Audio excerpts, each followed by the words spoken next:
Ana wong gedhe dhuwur jenenganmu sapa? Waduh Kudara kowe sapa? Prabu Kuntul Wulung asal saka negara Gagak Siluman. Muride Betari Durga.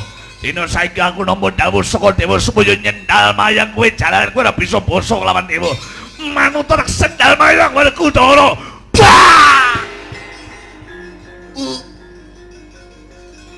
Yo! Yes!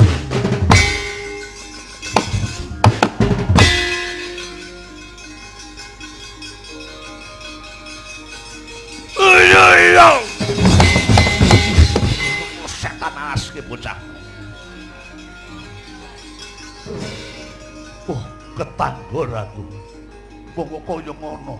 Ngomonge arang kok bet wae. Push.